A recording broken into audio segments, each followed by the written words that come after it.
and so forth.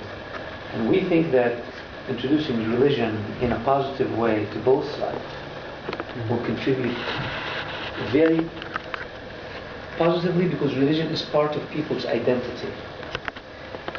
And my theory is that the reason peace didn't really move forward as we should have, in other words, Saddam's vision was to have open borders. You can take your car and go to Jerusalem easily.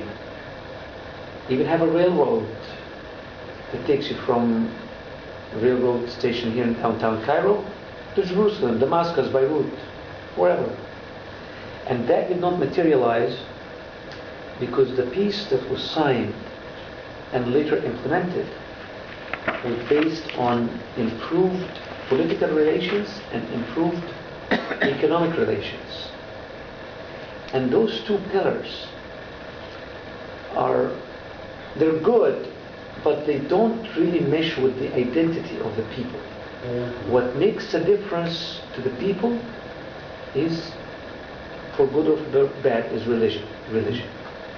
If I accept Brigitte's religion and I'm friendly to the Pope and to the Catholic Church and so forth, then everything she does is fine. Because if she makes a mistake, I'll say, you know what, she's Catholic, she's my friend, and I like her religion, so I forgive her. If she does something right, then I say, oh, I'm proud of her. The same thing with Muslim-Jewish relations.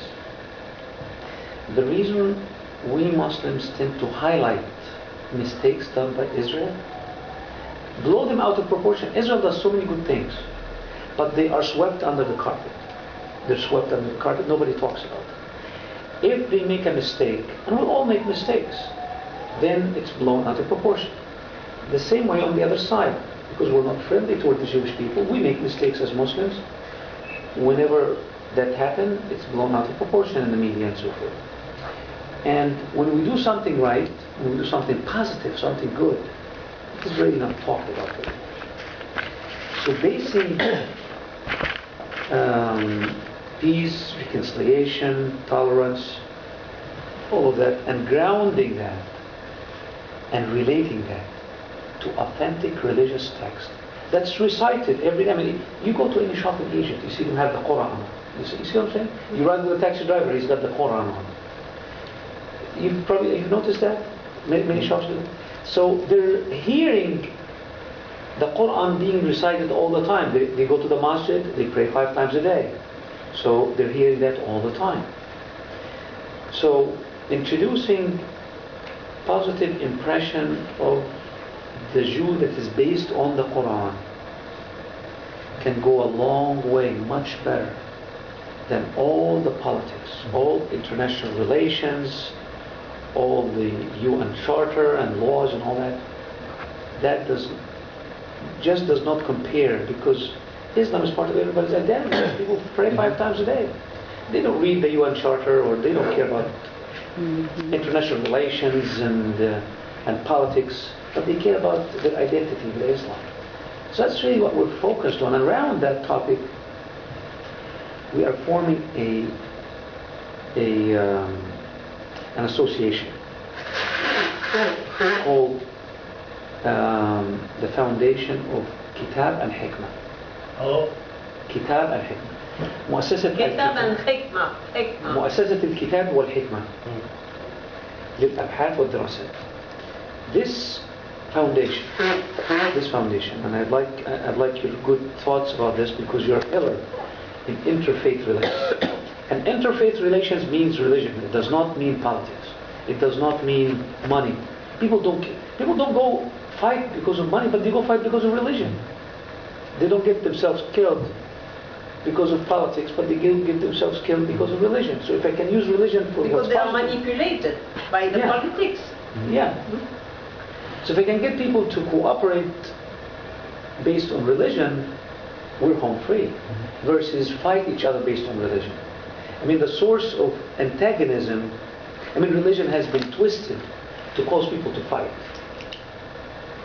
So to bring it back to not being a source of conflict, but being a source of solution, is going to be the key to making a lasting peace.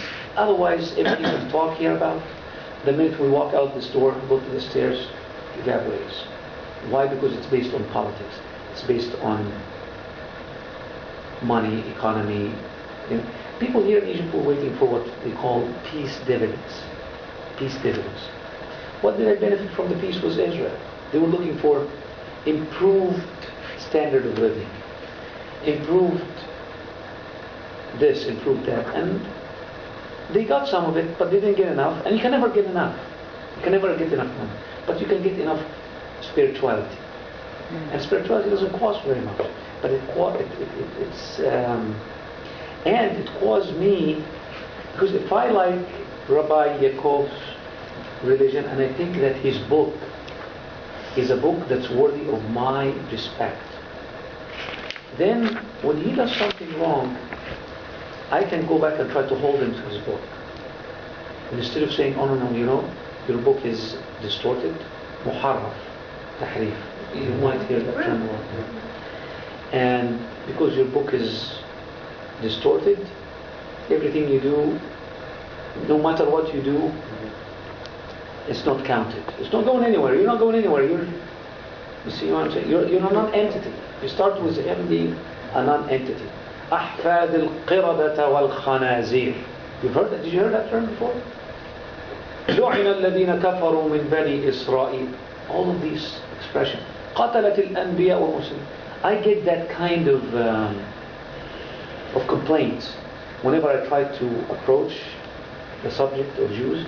Yesterday we had a big gathering, and I was given a talk around my future vision of how sound relations can exist between Egypt and Israel, which includes a solution to the Palestinians' debacle and plight. Because there is not going to be a lasting solution just between Egypt and Israel. The Palestinians have to be included because they're part of the debacle. If I ignore them or sideline them, they're going to come back to bite us. They'll come back to bite us. And the populace here in Egypt, they're sympathetic with the Palestinians. They're not sympathetic with the Jews. Not with the Jews, but they're not sympathetic with Israel. Let's just put it this way. And of course, you introduce Zionism, and everybody goes, we hate Zionism. We don't like Zionism. They don't like Zionism. Zionism. They don't like Zionism because as they learn it by books, by art, by speech. They think it's an expansionist movement, it's a colonialist movement, it's this. And to be fair and honest, it is not fully false. Yeah. Zionism was made to create a state at any cost. Yes? But it is a fact-wise. We cannot change it. Yes. You don't agree with that? Well, at any price is a kind of... Exactly. But when you go to... Because everybody had his own concept of priorities. For me, perhaps the peace between Israel and Arabs is a step to go to what is more important. I should have noticed. Is the peace between Jews and Arabs. That is the main target.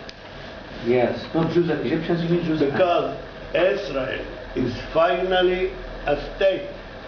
Like you said, they can make faults. A state is made like that. Or once they have a president who can have, like Rabin, the courage to say the moment came to go to peace. That is the man of war.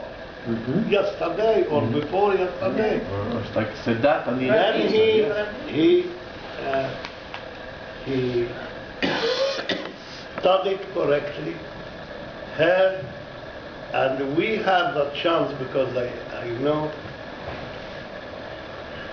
some friends who are not even Israelis, who had a very close relation with Rabin.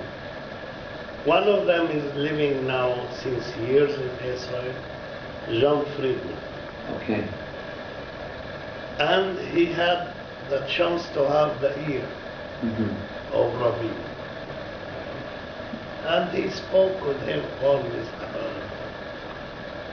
And until he is a media man, he prepared, you remember, this ceremony of peace, joy, music, and so on and so on. And the Rabin was there. The ambience in itself influenced a human being, Rabin. And when they came to the wording of the song, he found himself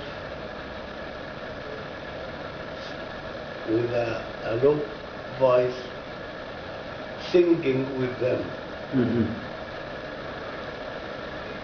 You know, in the details of the inquiry they made with the man who assassinated him, it is normal in any country is to go to details.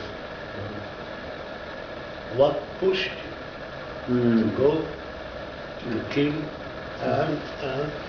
Yes. And on one of these points,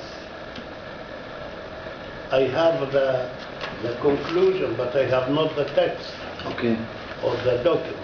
Yes. He said, when I heard him, he is a fanatic, anyhow. This boy. This boy, yes. Yes. And when I heard him singing the peace.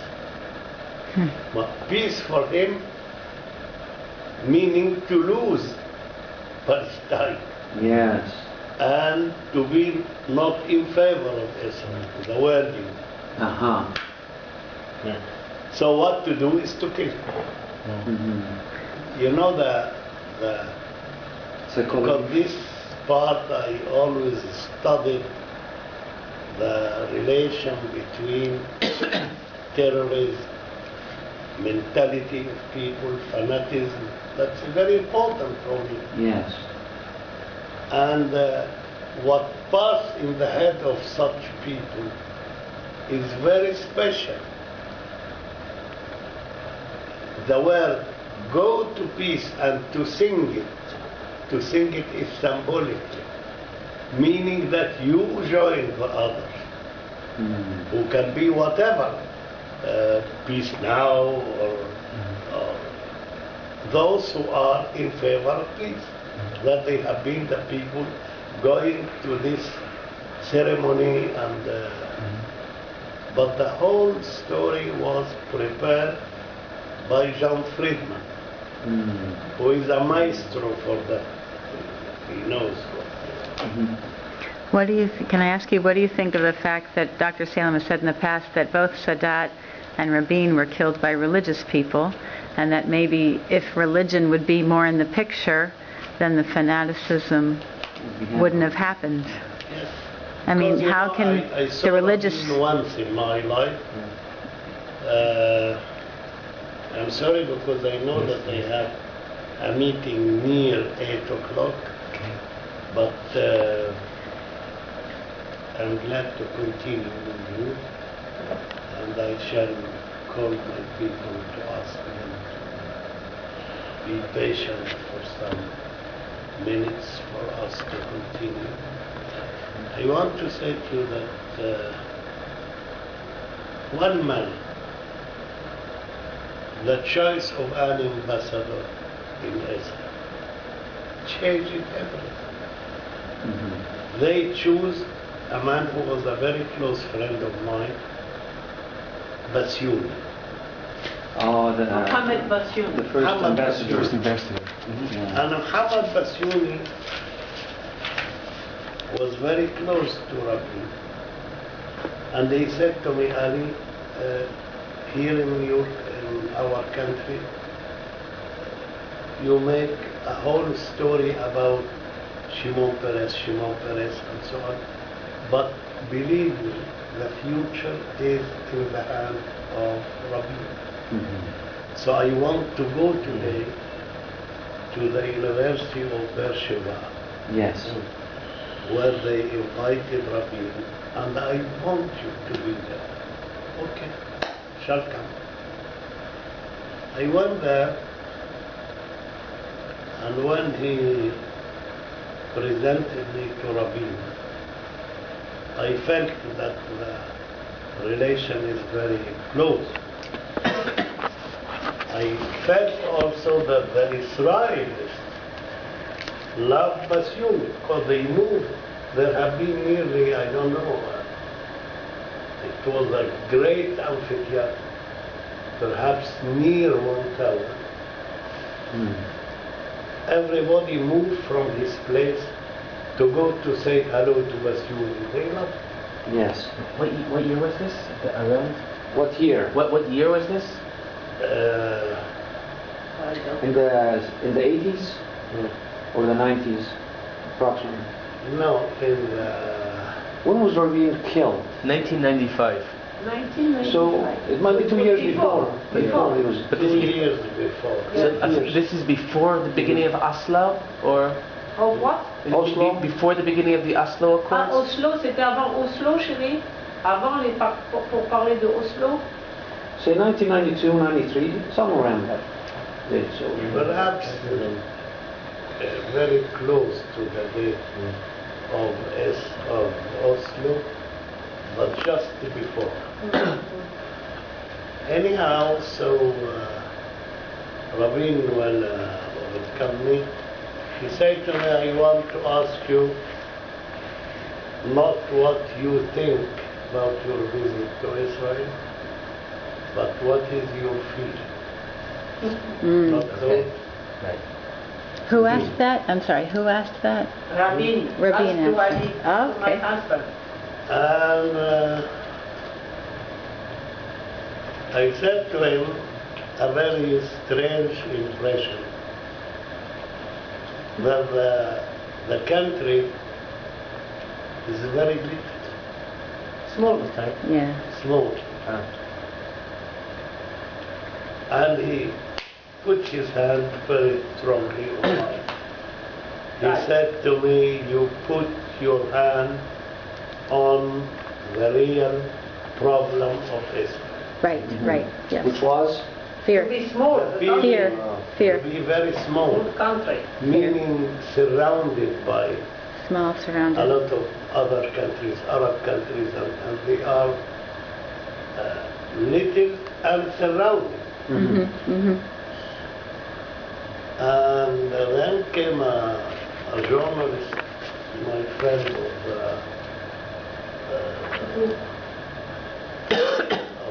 Ahranut, Ah, a lady. I forgot her name.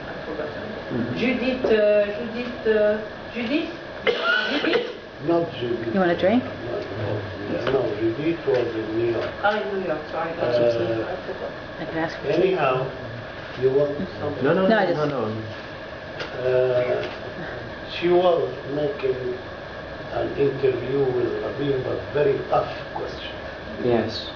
And one of the very stupid questions was, we know that you go nearly every week to have a visit to Bassiouni. Yeah. What you shall do with the other ambassadors? There you go. That means shall you pass your time Just with Bassiouni, I mean, that's. to visit ambassadors and so on? He said to her, with a lot of courage,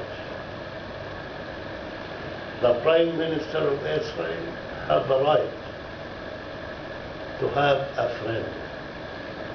Wow. And my relation with Bassiouni is not with an ambassador, but with friend. Fine. Very nice. Well said.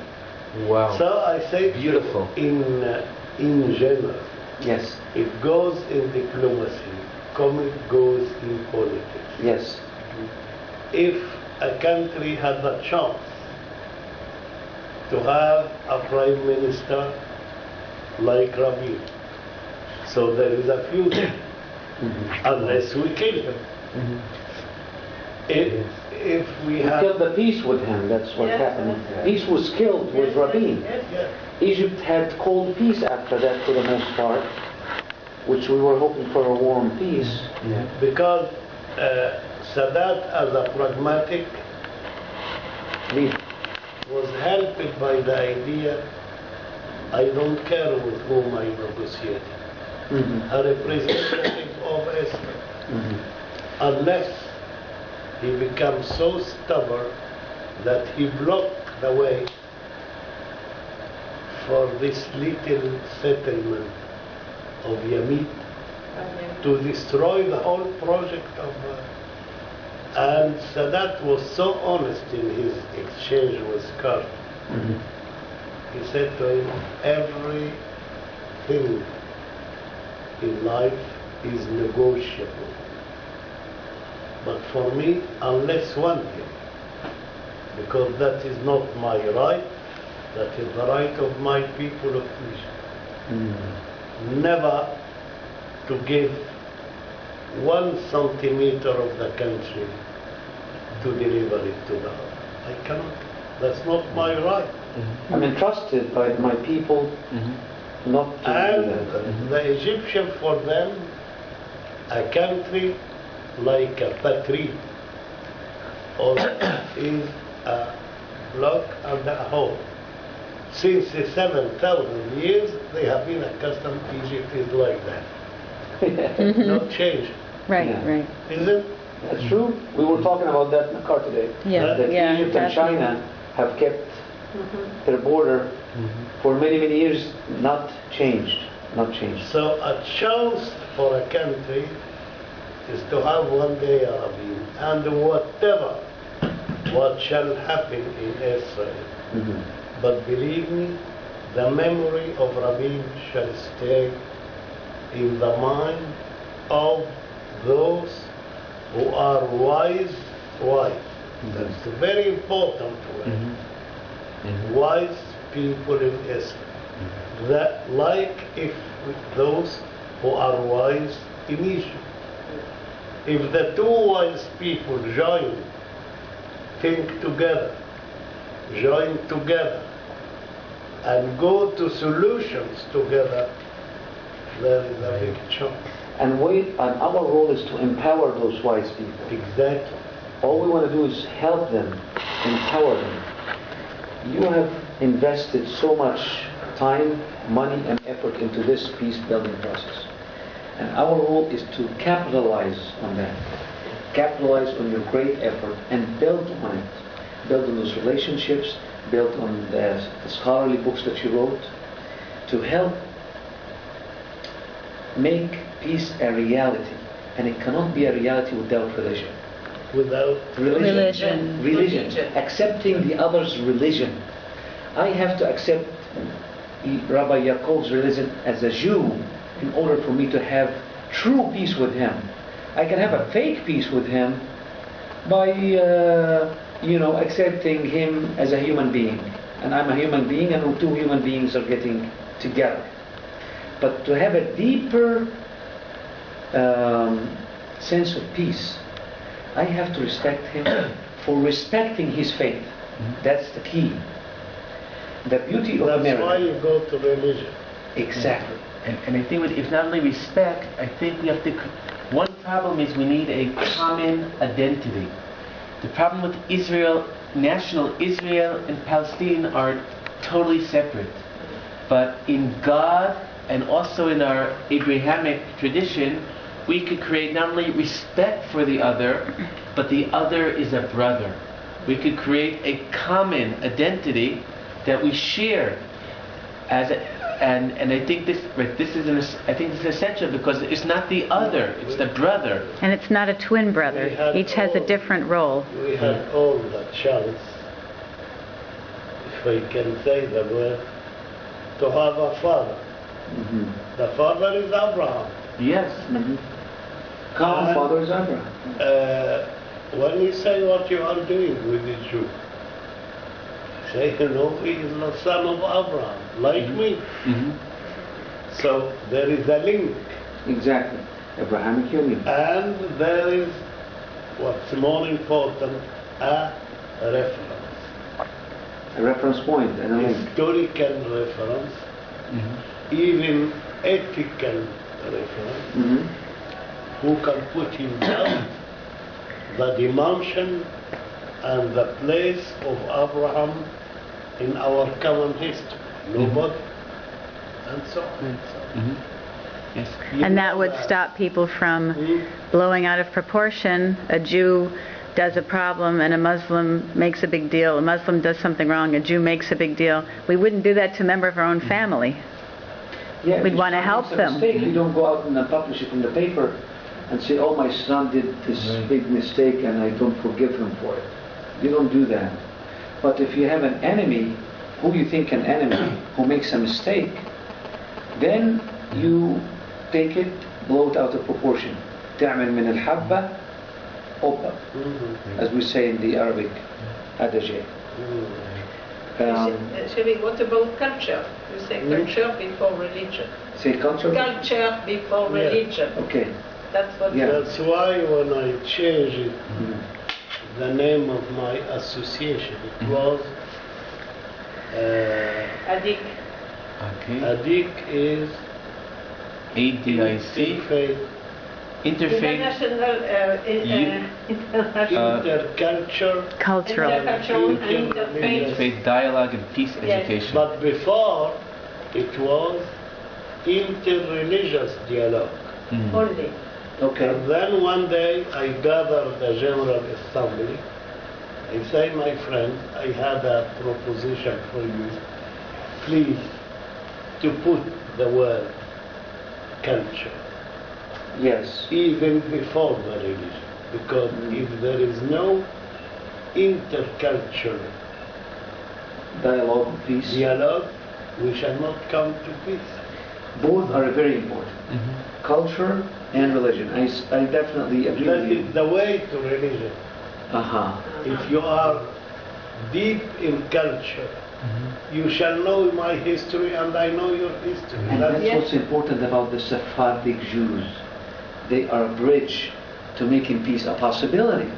We had hundreds of thousands of Sephardic Jews living in North Africa, in Egypt, in Yemen, in Mesopotamia, in Levant, and all of those people who were uprooted against their will for the most part. They did not suffer the same way Jews of Christian Europe suffered. Okay? They were not accused of killing the God of the Muslim people, for example, as our Christian brothers and sisters tend to level against the Jews to eliminate them sometimes. So for the most part they had a very decent life, especially the Jews here in Egypt. We had a population of close to 100,000 Jews who were lawyers, doctors, professionals, bankers, shopkeepers, shop owners, and they came from the lowest part of the society to the highest part of the society. I mean, they were not like only the oligarchs of the society. You had, Jews who were just small shopkeepers. The Karaites sect. You know the Jews of Egypt, I owe them when I was very young, say 21. At 21, you have the majority to take your heritage from your father. And I found that he left for me these actions. Shares in companies. And after some sometimes I say, but I must work, make this capital work all time. So what I shall do? I went to the bourse. The Stock bourse exchange, stock Right, was exchange in the bourse of Alexandria. Alexandria was the kingdom of the Jews. Yes. No doubt. What year was that? Huh? What year? In the The year was 40, 29.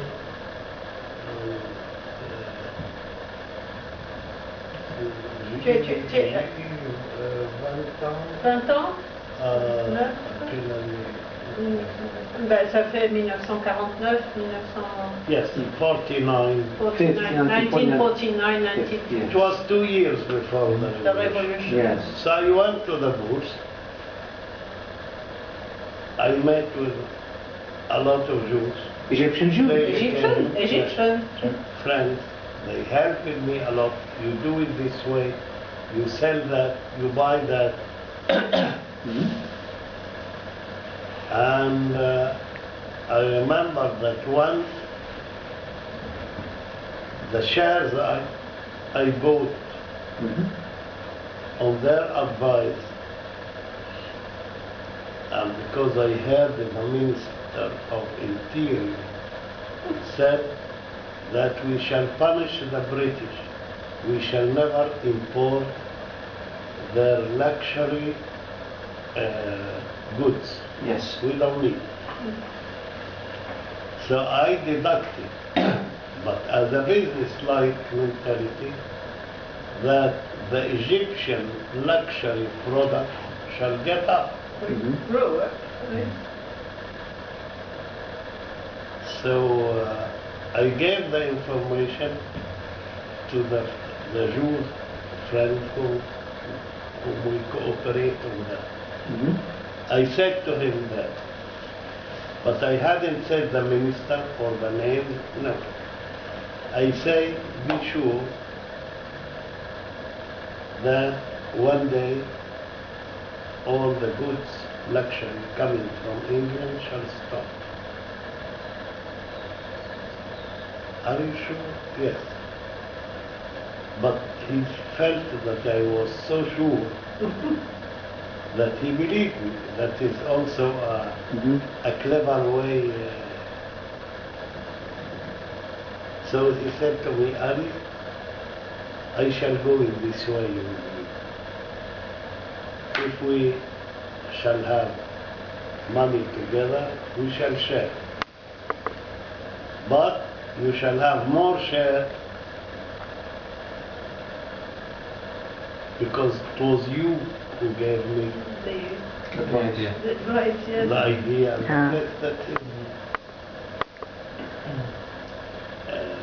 That is differently from all the world received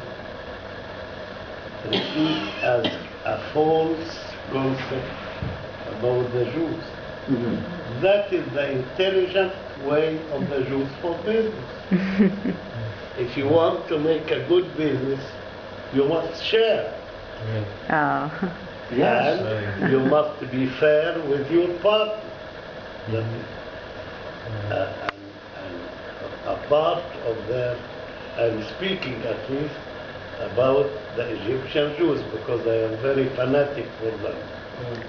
Say they are the best Jews. Sure they are. You know, I'm convinced. And,